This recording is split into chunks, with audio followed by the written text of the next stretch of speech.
could just almost be a tiny home. I think sometimes there's a stigma about the concept of a tiny home. Right. And so people think of like, tiny home like you've all seen on TV where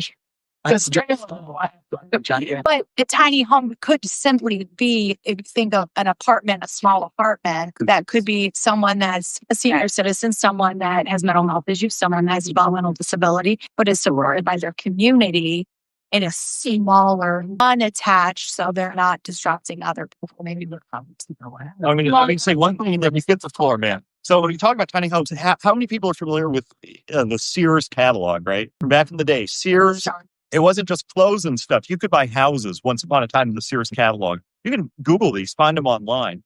What houses they offered many that were 600, 700 square feet, that the ones that have survived up to this day are highly sought after because they had really, high quality materials, unique architecture, and yet they fit really well into neighborhoods with lots more expensive houses. But, people just starting out could afford them back then. Of course, they built them themselves.